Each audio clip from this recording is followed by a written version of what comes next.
We're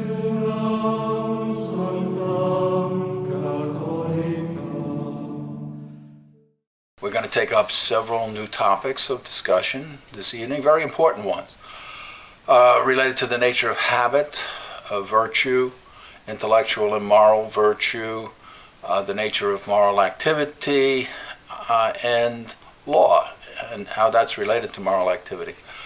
To begin with, I'm just going to do a brief review of the topics of discussion from last week, chiefly where I left off.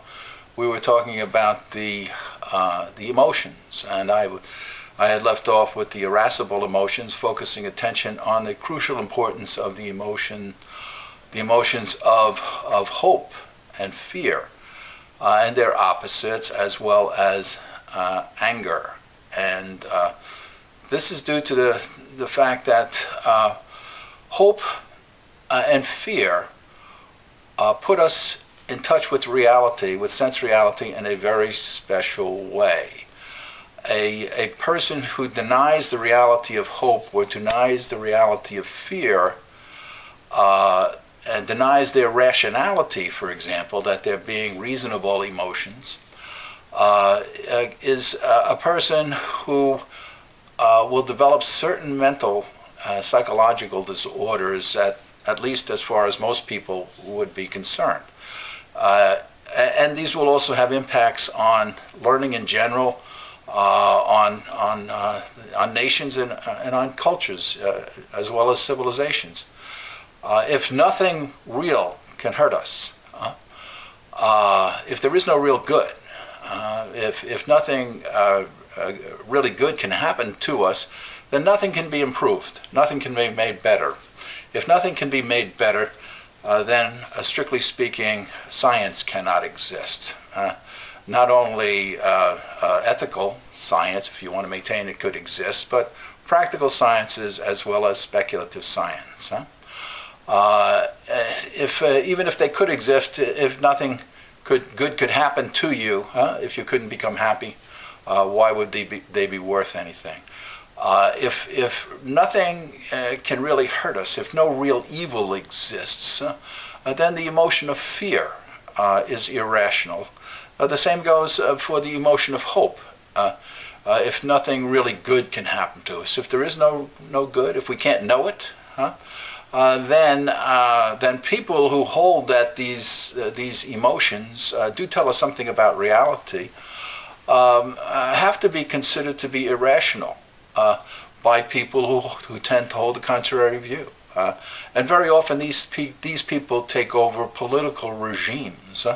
The ancient Stoics, for example, denied the reality of good and evil, considering them simply to be mental qualities. The Epicureans placed good simply in pleasure, moderating it according to reason, not so much in a reason in touch with reality, because pleasure and pain can't be in touch with reality. It's on the level of the irascible appetite that we start to sense the natures of things, not on the part of the concupiscible appetite.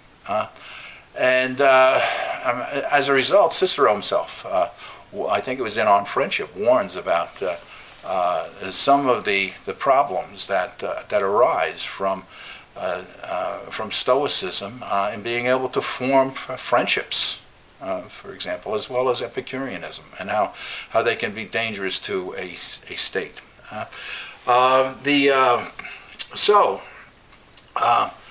If we do adopt such notions that good and evil don't exist, the logical implications from that, if we start to live this out, will give us, if there's nothing that can hurt us, it's going to give us a sense of invincibility. If we do start to think consistently and follow these as guides and rules for living, we'll develop a disordered sense of self. We'll display emotional invincibility, connected also with states of emotional immaturity. The notion that we're invincible is a kind of emotional immaturity. But we can't have a healthy understanding of the human emotions if we deny the reality of objects of hope and fear.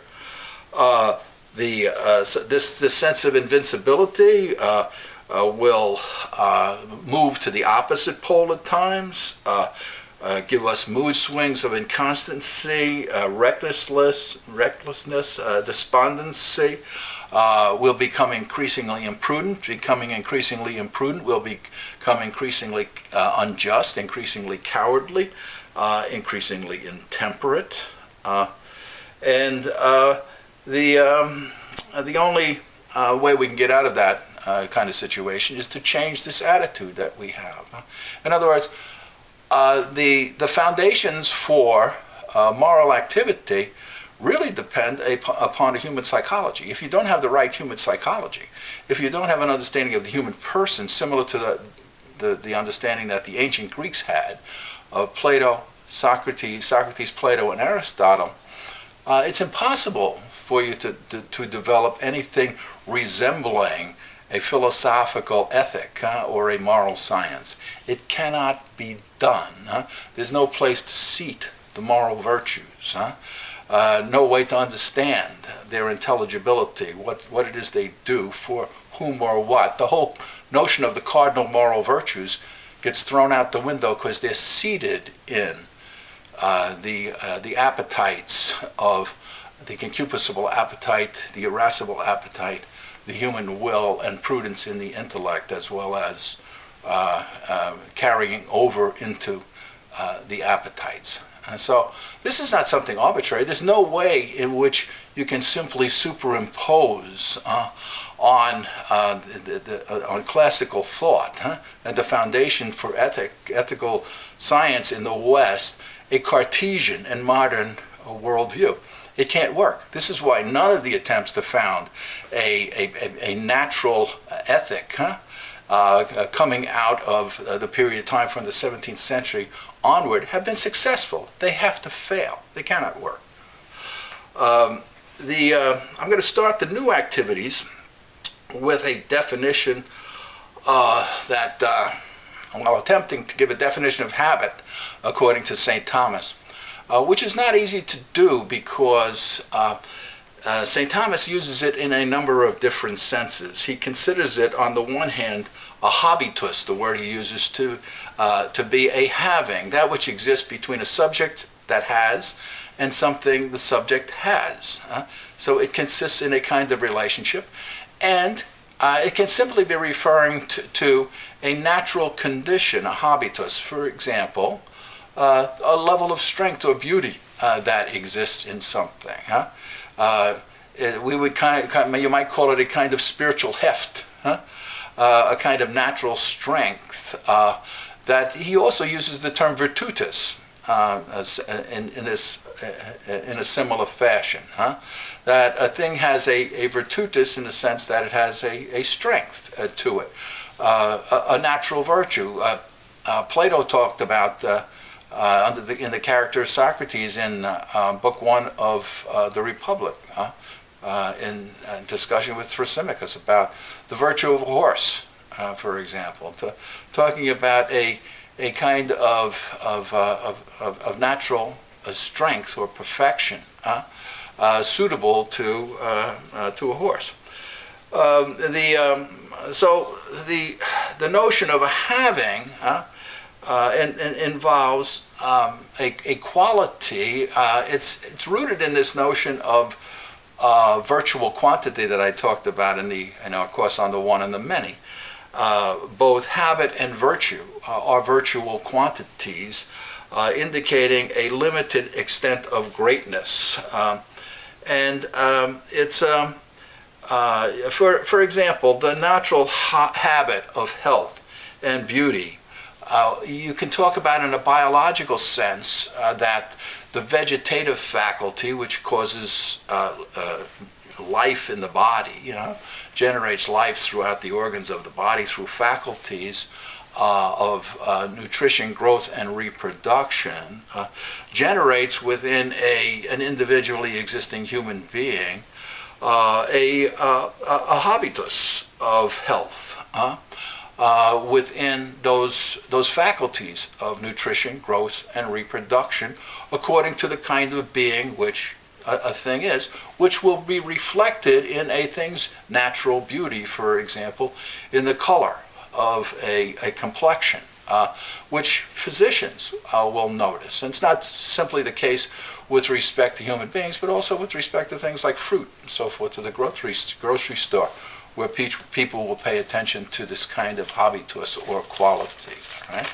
But when referring to it in terms of moral activity, St. Thomas relates habitus to an imperfect condition, which is like a seminal possession of virtue, the starting point of virtue, a perfection, a level of strength, a maximization of a faculty's relationship to its natural activity, which moves the faculty toward perfect operation by rightly ordering the habit. It's a quality of a habit, and we're going to be discussing it in terms of intellectual and moral virtue, that relates a natural habit to the perfection of its natural or facultative operations. It's a limit of excellence, a limit of greatness, a virtual quantity greatness, a kind of spiritual health and beauty. So what by the time of Socrates, Plato, and Aristotle, the ancient Greeks identified virtue with a spiritual beauty, a greatness of soul. And ethics is chiefly concerned about perfecting human life in the sense of generating a life well lived, or a beautifully lived life. The morally perfect life is the beautifully lived life. Not understanding that notion of virtue that the ancient Greeks had, and the way virtues were beautifications of the soul, by denying the reality of the soul increasingly within Western culture, we can't possibly understand what the ancient Greeks or someone like St. Thomas meant by moral virtue or intellectual virtue, science, or even philosophy, because they connected philosophy with an excellence of the soul. This is evident in all of these thinkers, at least if Plato reports on Socrates accurately. So St. Thomas starts to define a virtue, first generically, as a good quality of the soul and of a nature. It's related to its form, and as a generating principle, and its species is good. Its genus is quality. It's a quality, a good quality of a soul, that is, of a form or of a nature, of the relationship of the parts to the whole.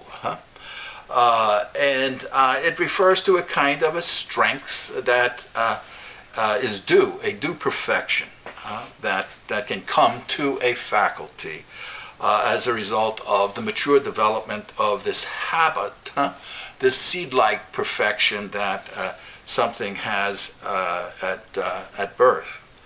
And it signifies an ultimate limit or an excellence in the possession of good, a kind of maximum. When used in reference to the intellectual and appetitive faculties, virtue is properly defined as an operative habit that perfects the activity of the faculty and makes the possessor good. It perfects a possessor's action. The subject of moral and intellectual virtue for St. Thomas, as it was for Aristotle, is a faculty of the human soul. Its proximate subject. since one virtue possesses the power in which it exists, its subject cannot exist. It cannot exist in more than one subject or power simultaneously, at least not directly. It can be in one subject chiefly, though, and in others subordinately, when one power directs another power, when one power uses another as its instrument, like prudence, for example. Prudence can exist in courageous activity, as well as temperate activity, as well as the activity of justice. In two ways, St. Thomas says that a habit can be ordered toward a good act, indeterminately in relationship to capability and in act. Some faculty is good completely or absolutely when, he'd say simpliciter, when it has the capability to act well and it acts well.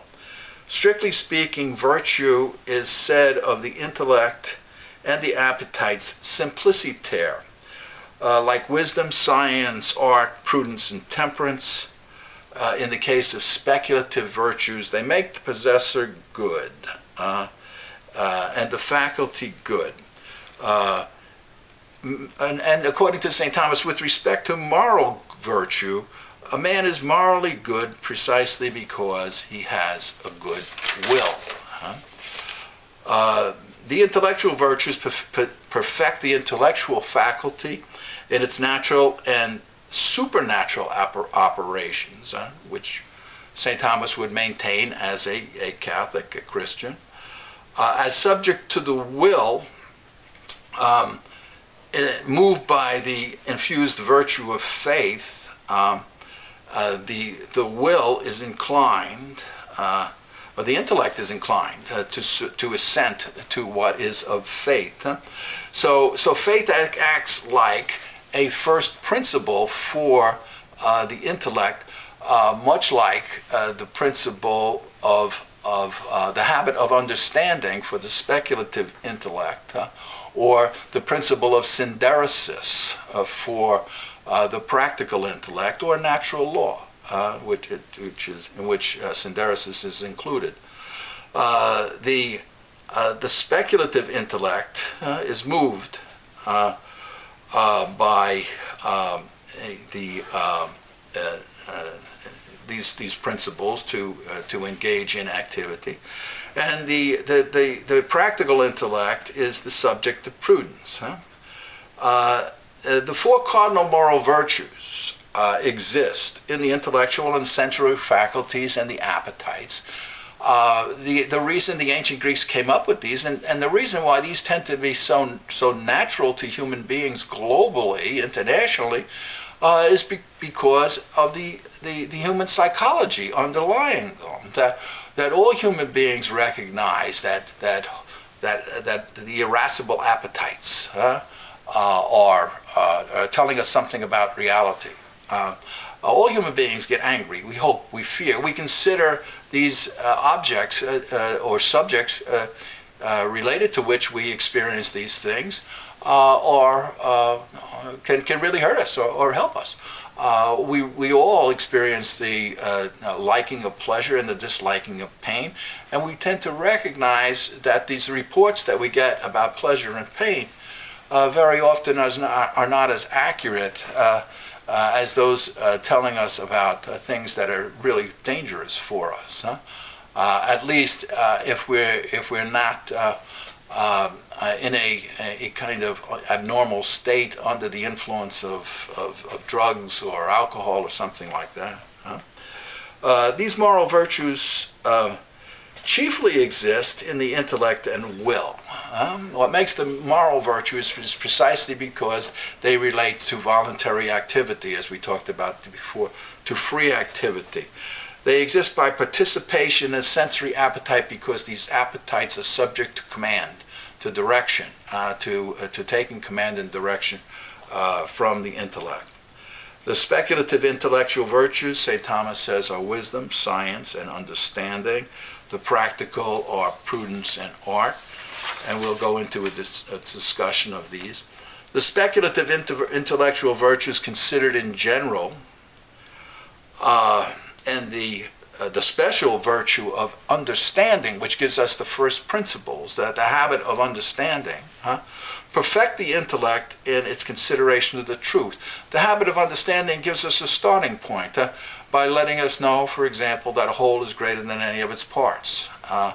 That two things that are identical with a third thing are identical with each other. They have truth as their formal object. The human intellect is able to consider truth in things being a composite whole, the way the relation of the parts to the whole to generate the kind of whole that is in question.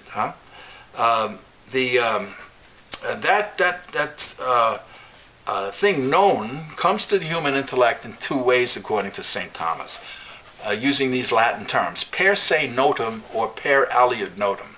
What is often translated as self-evident and not self-evident, but those are not the terms St. Thomas uses. It's known through itself or known through an other. The intellect grasps a per se notum truth immediately. And unless you have these truths known to the human intellect, that a thing that exists cannot simultaneously not exist. It exists, for example. You can't start to reason. The whole of modern science, starting with Descartes, inverts that. There are no per se noted truths. All truths have to be demonstrated by the methodology of systematic science, whatever that is. And until you possess that, you have no science. So modern scientific reasoning is founded on sand. It's indefensible. This is why they tend to refer to it as belief systems. Everything's a belief system. The habit of perfecting the intellect in this way of considering truth, St. Thomas calls understanding, or the habit of principles. The virtue of understanding consists in this habit of principles for the speculative intellect. In the practical intellect, he calls it the principle of synderesis, do good and avoid evil, for example, and implications that follow from that immediately. For example, cut your losses. It's sometimes called the principle of double effect. In business, you say, cut your losses. That's evident to anybody that has any practical knowledge, that has, as some people would say, common sense. To some extent, this habit exists in all people, but in an imperfect way. The virtue of understanding perfects this natural habit. People who have street smarts tend to understand this. They tend to know this. They live by this principle.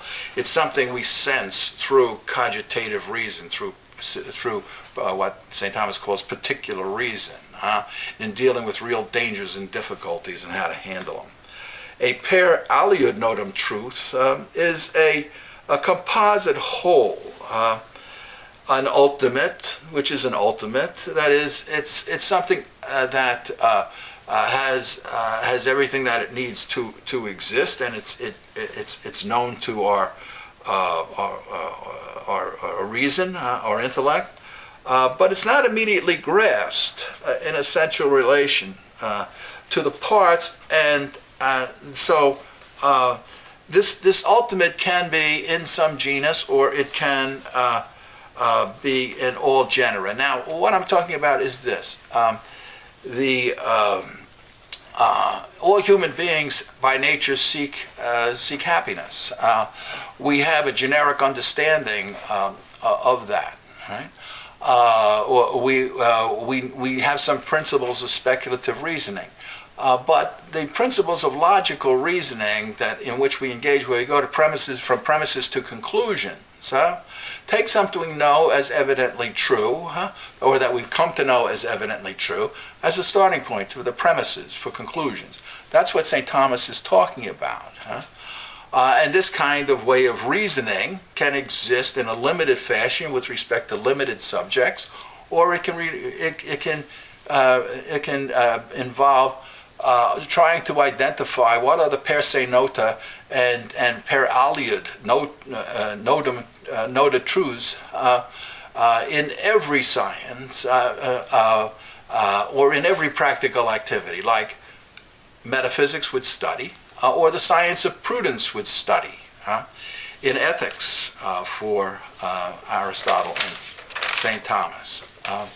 The speculative intellectual virtue of science considers paired aliud notum truths, composite wholes.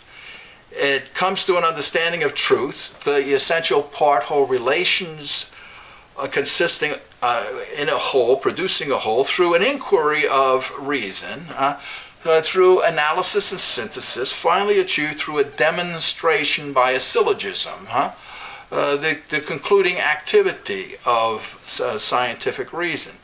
The truth achieved is a conclusion of the reasoning process, which can be very long and involved, is its end or its term. This reasoning process starts with this per se notum truth. You got to know something in the beginning as a starting point. And they can't all be assumptions. Otherwise, your starting point for science has nothing you evidently know to be true, and is ultimately based upon something that's not rationally defensible. The speculative intellectual virtue of wisdom considers the part-whole relationship of principles in all genera of science. When you're talking about metaphysics, it studies the principles of all organizations. It studies the virtual quantities, the powers and the strengths that exist as principles of unity that hold together these parts and wholes.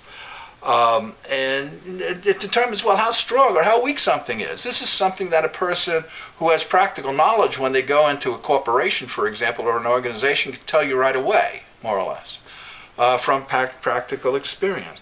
They can identify the quality of strength or weakness. This is what induction is related to. And this is why there are different modes of induction for different kinds of part-whole relationships and organizations. The person possessed of wisdom can possess it in understanding what are the part-whole relationships, the principles that exist in all kinds of organizations in general. That's the metaphysician, or the person who can do this in a particular science or art. This is the person who's the master artist. The person who can do this with respect to the most difficult things is the person possessed of wisdom. In relationship to prudence, which moral science for Plato, Aristotle, and St. Thomas is chiefly related. The prudent man, according to Aristotle, or we might say the prudent human being, to be more accurate, or although they're using it in a generic sense, the ancients, is the person who can do this, who knows the principles. The person possessed of prudence knows means, immediately focuses on the right means to use. The principle of synderesis tells you the right ends to pursue. Right? The people who are possessed of moral virtue, of courage, of temperance, courage, and justice, they know those ends that need to be pursued. They're focused on those, but without prudence, they don't know the right means to use to get to them. That's why prudence is so crucial, and why it's the political virtue par excellence, and why without it, leaders cannot lead. The practical intellectual virtue of art, according to St. Thomas, is right reason, rightly reasoned judgment about making a product, executing the activities of the human faculties in an operative habit. Like speculative virtues, it's not chiefly and proximately concerned with the pursuit of happiness, considered as a whole. It's concerned with this little bit of happiness, which might consist in operating a restaurant and making sure that the people who eat there are satisfied. The virtue of art chiefly concerns the good operation of its faculty, doing and making something well. Operating badly, then, unprofessionally as an artist, is not to work artistically. Similarly, strictly speaking, a medical doctor who seeks to make people sick or to kill them is not a scientist. A moral culture of justice is presupposed as a necessary condition to work as a true artist or scientist. But in a particular area, the skill doesn't consist in that. The way that skill is possessed is something different. So we could say, well, a person does not have to be a morally good individual to be an artist, to possess this or that's a fine art. That's true to some extent, but it's not true entirely, because there's a necessary condition of being a professional type of responsibilities to make sure you're not cheating. There's a bonum honestum, a beautiful good that is pursued in every art. That is a kind of professional integrity that is presupposed in the performance of your activity as a necessary condition for doing what you do. So you might lie somewhere else, but you can't lie to yourself in the practice of your art. If you're doing some things that are reckless for your own profession, professionally reckless, strictly speaking, you can't be claiming to possess a love of that art. And Aristotle would say you don't really possess the virtue. You're starting to lose it, and eventually you will lose it because you're going to lose the art. And people who cheat, at what they do, for example. The practical intellectual virtue of art, to continue, is presupposes this moral culture. Speculative science always involves work, by the way. Some people think that there's a difference between speculative science in the classical sense or theoretical science, and it doesn't involve work. But that's not the case. All art, all science involves work. Fine and liberal arts always involve work, as anybody who's involved in them knows. The point that St. Thomas and Aristotle make is that that's not their chief aim. They use liberal arts, or arts that perfect the imagination and the intellect. The fine arts do the same sort of thing so that they can do the work of reason, help in doing the work of reason. That's their chief aim, and they get their name from this highest or chief act or aim, which bring all other acts under their generic habit, their name from the generic habit. Many great thinkers don't understand this. This was the case, for example, with respect to Jacques Maritain in trying to understand St. Thomas's teaching about theoretical and practical knowledge. He never grasped the notion.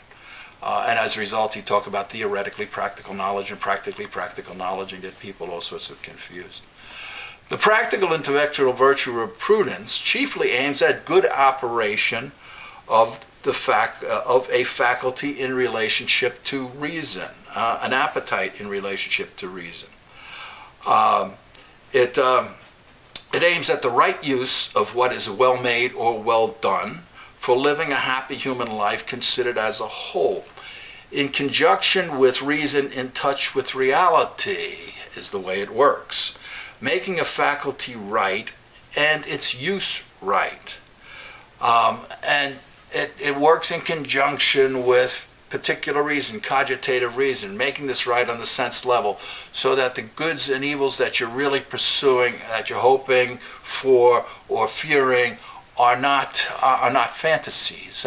So that the prudent person, the morally right person, chooses the greater over the less good, the real over the imaginary good, in the right circumstances, in the right times, in the right places. This is what develops from this this habituation of this cogitative reason and the sense appetites, because they grasp the means to the end in the individual circumstance. Memory recalled, sense memory is connected to and located in particular reason or cogitative reason. Just as perfection and right ordering of action in the speculative activities depends upon and presupposes the habit of principles, the virtue of understanding, per se nota truths, perfection and right ordering in the practical intellect presupposes and depends upon somewhat developed habits of moral virtue that people have to be born with, that rightly dispose an appetite towards ends known by moral virtues. The habit of synderesis reveals these per se nota truths to us. The prudence perfects our moral habits, and it cannot exist without them because the moral habits rightly order us to the end. Prudence rightly orders us is moved by synderesis, this habit of right principles, to the good, to making the right individual judgment and choice in the individual situation, sometimes through counsel with other people, so that we can live a good life considered as a whole. It's chiefly concerned with counseling and commanding well. It involves acts of speculative reason, and two acts of speculative reason: good counsel, that consists of making right inquiries and judging well, and one act of practical reason, namely commanding well, so that a prudential person is a person who inquires and judges as well as commands well. I'm going to leave off with that now. We covered a lot of material. I think you see hopefully how powerful this teaching of St. Thomas and Aristotle happens to be. Yet it's virtually ignored by students of St. Thomas, as well as institutions who claim St. Thomas as or at least the church that claims St. Thomas. Many of the universities within Catholicism, for example, want nothing to do with the teaching of St. Thomas, and that's one of the reasons why they tend to be collapsing at the moment. I've been talking about St. Thomas's understanding of virtue. I'm going to continue with that a bit, talking about moral and ethical virtues, St. Thomas's understanding of moral activity, and then go into talk about his understanding of law and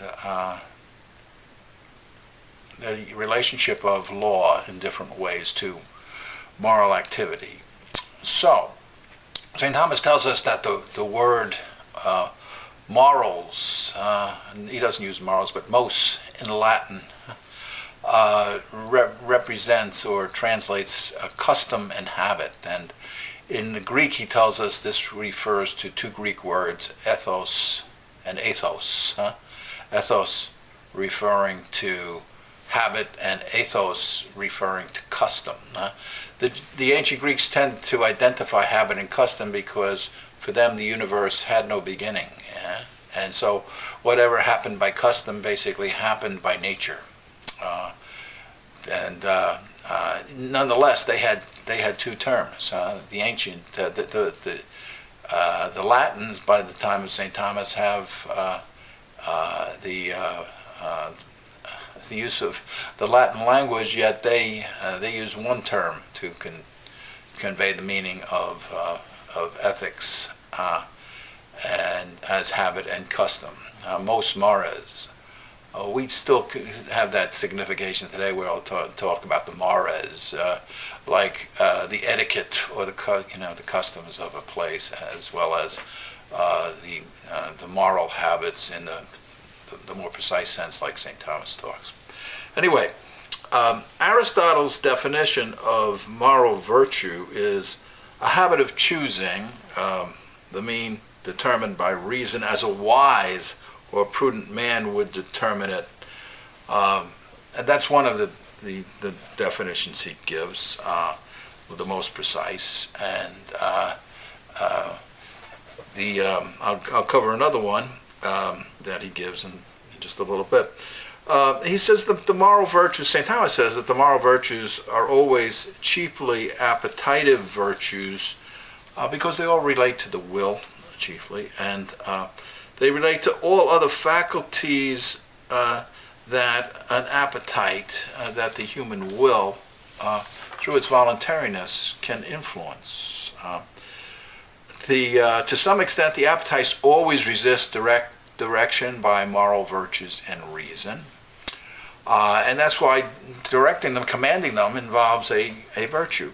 Reason rules them politically, Aristotle says, but not despotically, but reason tends to rule the body despotically. The moral virtues cannot be entirely without emotion or an analog to emotion like joy, which overflows from the experience of pleasure. The emotion of pleasure relates to every moral activity, according to St. Thomas and to Aristotle. Moral education is chiefly education in pleasure, related to the human appetites, especially the appetite of the will and the irascible appetite, that is, causing people to take pleasure in the activities of doing the greater good, the bonum honestum, the beautiful good, the really healthy thing in the individual situation over the apparent good or the lower good that is to which a person is inclined through the possession of a small soul, and not possession, a barbaric kind of inclination, rather than an inclination to do the better thing, to make the better choice.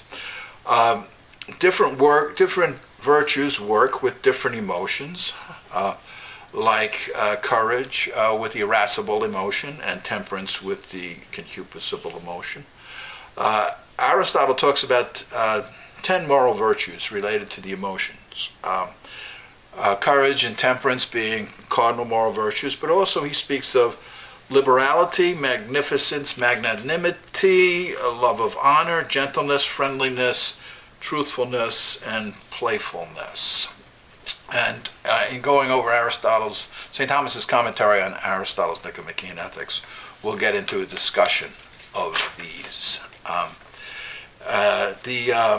At the moment, we're going to take up the topic of the causes of virtue, specifically and individually, the causes of moral and intellectual virtues.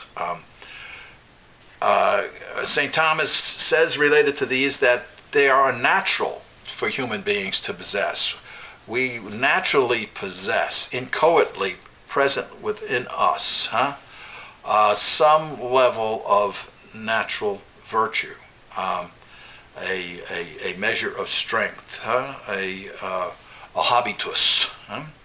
And they are in us naturally in imperfectly developed habits, in seminal form in our souls and in our bodies. Some people are more readily disposed to be healthy than others. Some people are more readily disposed both emotionally and with respect to the chemical makeup of their bodies, to have a more difficult time eating, with drinking.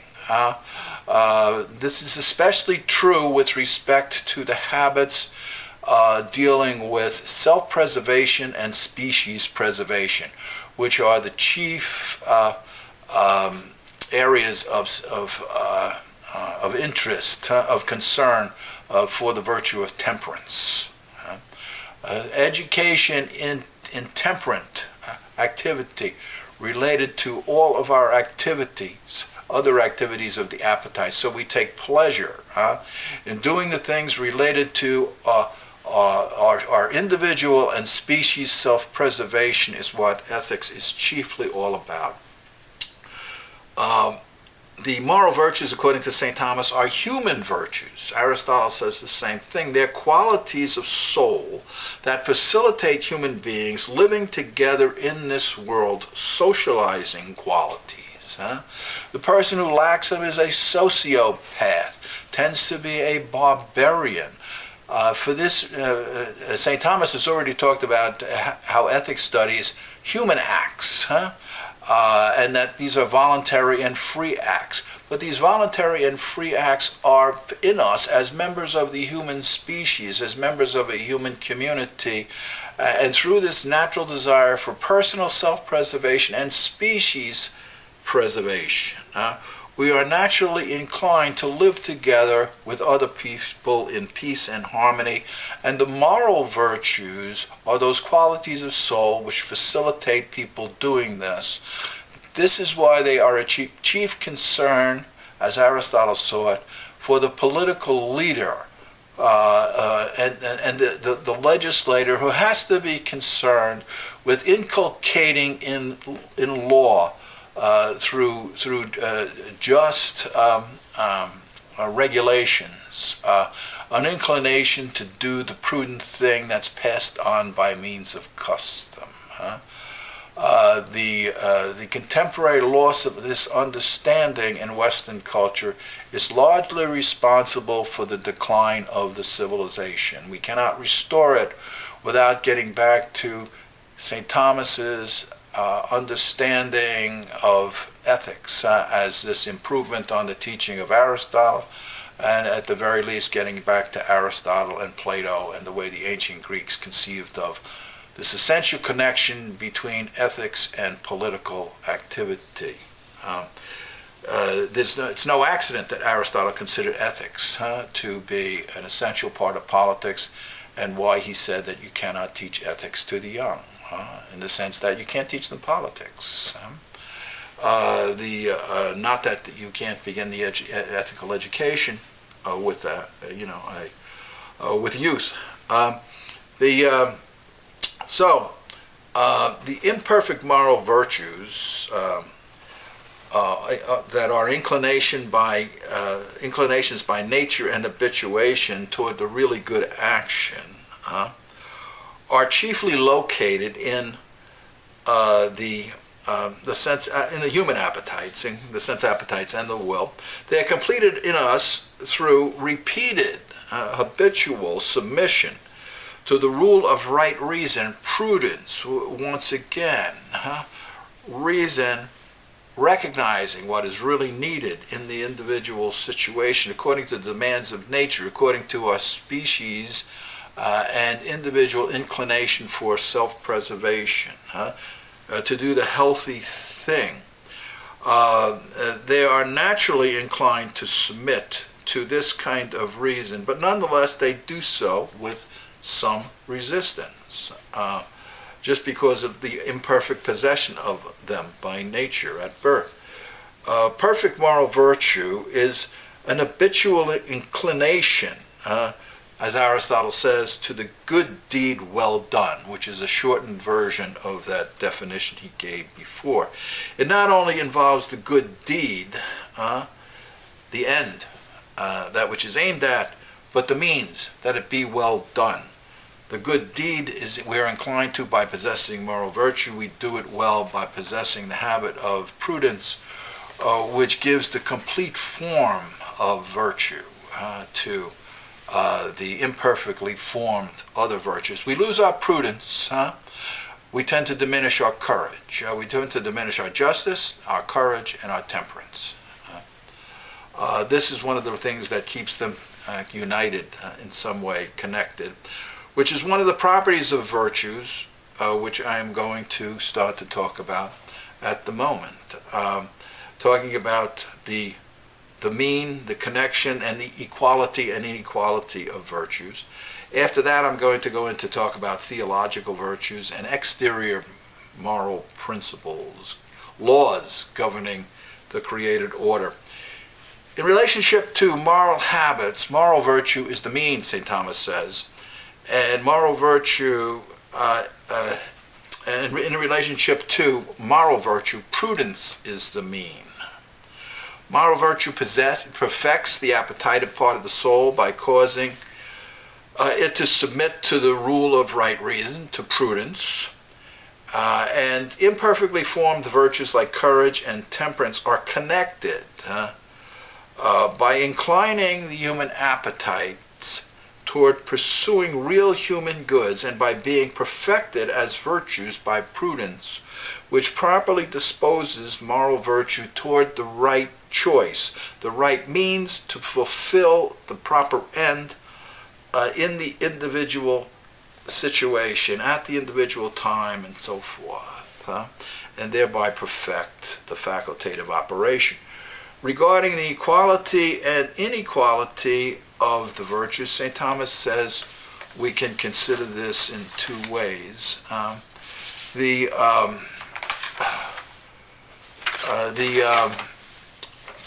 In kind, species, one is greater than another according to the closeness to its cause. For example, closeness to reason. So, one virtue is better than another, like justice is better than other virtues like courage and temperance because it's closer to reason. And prudence being the best of the virtues. In degree within the same species, for example, moral virtues can be considered, one virtue can be compared to another.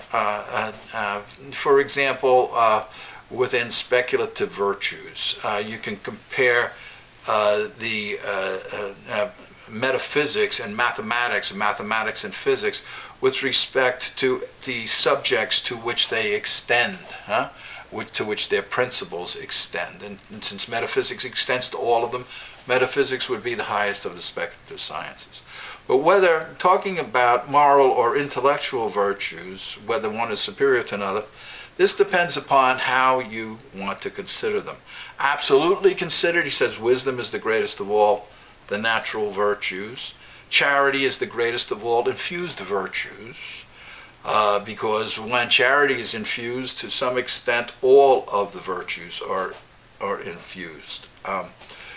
Talking about the theological virtues, which we need to do to some extent, because St. Thomas was a theologian, and this is part of his moral teaching. Faith, he says, is seated in the intellect, and what faith does is it serves like the habit of principles or the virtue of understanding in the speculative intellect and synderesis in the practical intellect. It's a habitus, an infused one, of first principles, of truths to be believed, that if you don't accept, these are evident principles from which you start. Your pursuit of the supernatural good, supernatural end. The appetite to strive toward its end has to conform to the good through love. And so you have to have a first principle that inclines the appetite to do this. And this is seated in the intellect, where faith is located in relationship to the will, in relationship to the appetite of the will. So faith is in the will, but the will is located in the human intellect. And so these are truths to be believed, to which a person is going to voluntarily to assent. Hope, he says, is seated in the will and reaches out to spiritual union, which it is convinced is attainable. And charity is seated in the will, whereby the will is transformed through friendship with God into the end, into union with the end. These theological virtues are more than moral virtues, in the sense that moral virtues chiefly concern interaction between human beings, but they're related to establishing friendship with God. They're infused he says, as I mentioned, all the moral virtues are infused with charity, and they disappear with the loss of charity to some extent. If they were naturally possessed beforehand, they can exist without charity, but not with the same intensive quantity greatness.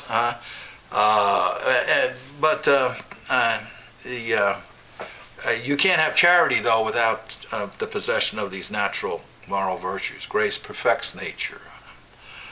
In the afterlife, St. Thomas maintains, of these theological virtues, only charity remains because we've won the race, and as a result, we don't have to hope or believe. We know what we were seeking in a complete sense, that we've achieved union with our end. Just like the satisfaction of a science, when it begins with hope and it's satisfied with the recognition of having achieved understanding. After going over 89 questions considering the interior principles of moral activity in the first part of the second part of the Summa Theologiae, St. Thomas in question 90, which begins what is called his treatise on law, says he will now consider exterior principles of moral activity. Very few students of St. Thomas ever read this proem, this introduction to this treatise on law, because very few of them understand what he means by a principle, much less a moral principle. And he calls there the devil the exterior principle inclining us toward evil, and God the exterior principle moving us toward good by instructing us through law and supporting us through grace. Now, it's within the context of this discussion of these exterior principles, the interior principles being these faculties and the virtues and the habits, the voluntariness, the consent, the command, all of these actions that take place within the human person. This consists of the major body of St. Thomas's moral teaching. Yet this has been virtually neglected historically with respect to teaching the ethics of St. Thomas. So, with good reason, the institutions of Catholic education, higher education, have not had the respect that they should have had for the teaching of St. Thomas, which is a sad thing.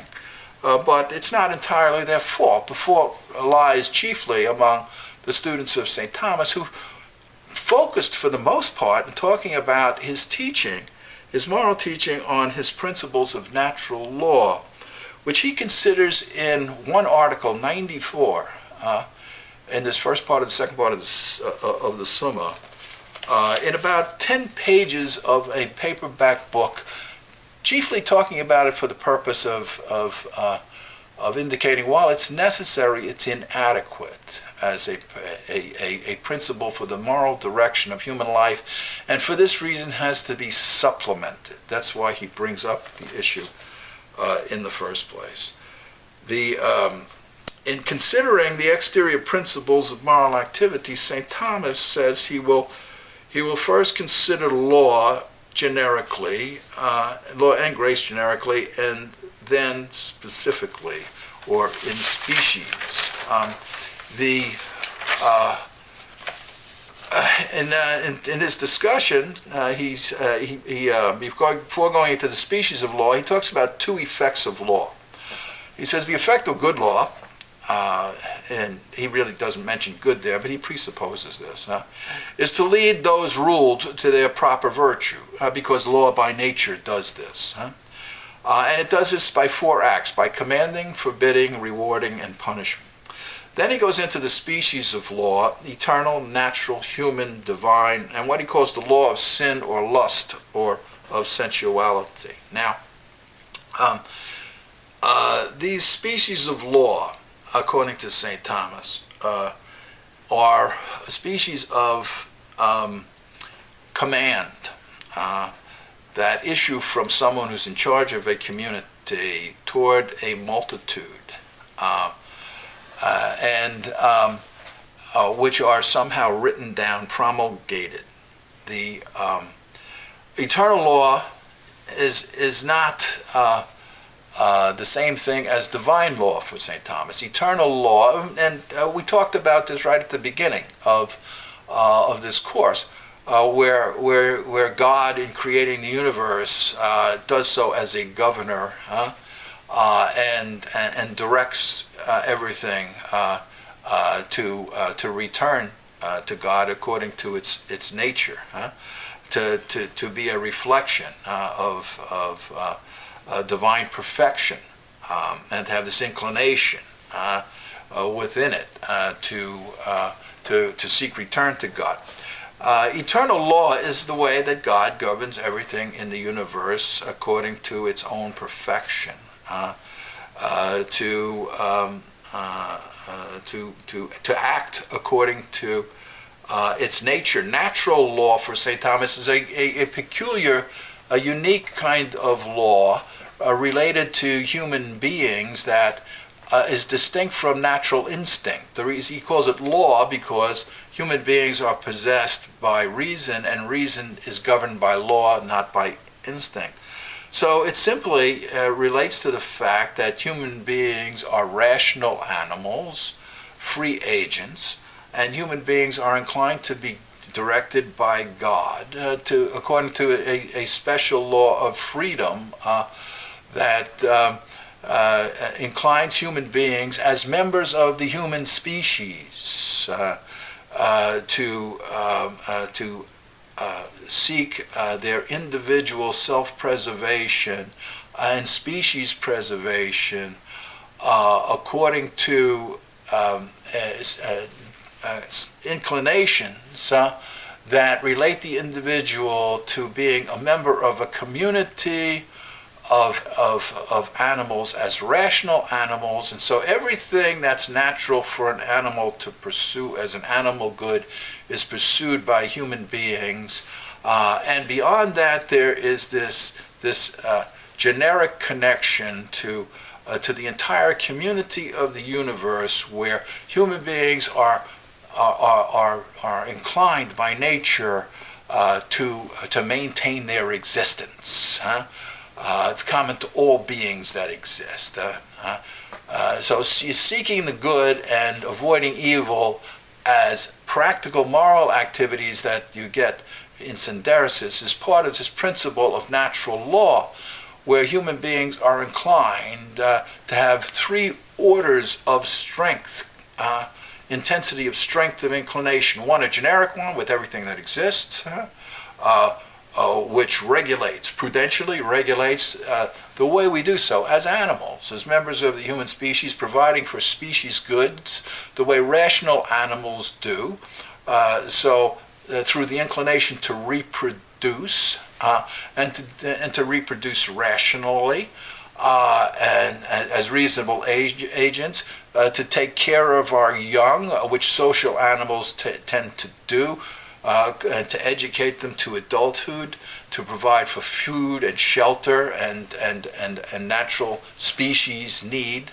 But according to St. Thomas, this is inadequate to provide for us as members of a human community living at a specific time and a specific location, under specific geographical conditions and climatic conditions and so on, the cultural developments. And so a need exists for us to provide for ourselves and live a happy life under the best of conditions available to us at the time and location for human law to exist, to supplement, so that we can become perfect in virtue.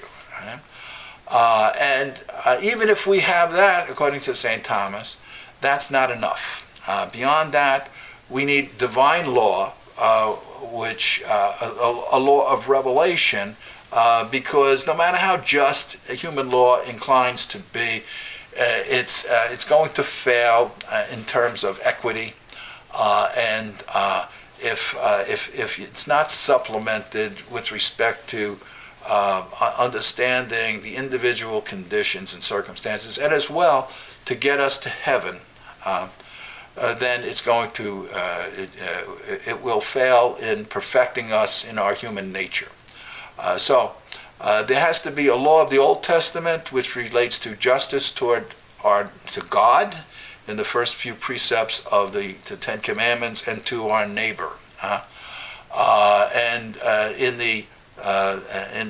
the New Testament, to the law of love of God and love of neighbor, which extends those Judaic principles of the Old Testament into those two principles of the New Testament. So, regarding his discussion of natural law, St. Thomas does this in 6 questions. What is natural law, which I've explained? What are its legal precepts? Its legal precepts I've gone over to a certain extent. They have to doing good and avoiding evil, according to your abilities as a rational animal within the individual circumstance, and how that there is an order of subordination, just like federal law controls state law, which controls city law, and the one's the stronger. The natural inclination that we share with everything that exists is the strongest. That's the common good, and in seeking our own good, we are seeking the good of the universe. We're seeking to fulfill our natures as members of several different communities, and we have to seek to survive and to do our good, not as irrational animals, not as wolves, for example, or chickens and so forth. Not to seek our good outside of our division within our species, and to as individuals to maximize the habitus with which we've been born, and to perfect these. All acts of virtue are, to a certain extent, from natural law. And by the way, those other precepts, I mentioned extension of those other precepts, like the teaching on just war, for example, which is, as casuists over the centuries have indicated, these principles of just war. All those are principles of justice, related to doing good and avoiding evil, and this principle of double effect, which is, strictly speaking, is in and of itself is not a moral principle. But it's a quality related to them, and you act proportionately, because that's a quality of all virtues, and according to your abilities, and the virtue of justice is the moral principle, the chief moral principle, and justice demands as a virtue that you seek the prudent mean. So the principle of double effect is actually the principle of the prudential mean, in relationship to the exercise of justice in times of war, and when you could engage in a war that is justified or not, when acting, say, in self-defense. Whether natural law is one, he considers, whether all the acts of virtue are from natural law. He says yes, natural law is one for all human beings, in a way, because we're all governed by it. But just as we know other principles more evidently according to our ability and so forth, this is the case with respect to natural law. Some people will have a better understanding of this than others, and this will depend upon the conditions under which they're born. Whether natural law is changeable or not is something he also discusses, and he says that not essentially, it's not, but it's changeable in incidental ways. and whether or not it can be deleted from the human soul or the human mind, he says no. The first precept of natural law is do good, avoid evil. But the other precepts are derived from this, corresponding, as I mentioned, to this threefold order in human beings. All acts of virtue are prescribed by natural law, but some have to be known, he says, by means of exercise, and takes time to do this. So, for example, that slavery is morally wrong. That is not understood by many people today, where slavery is more entrenched than it has been historically, apparently, in the world, in our own period of time.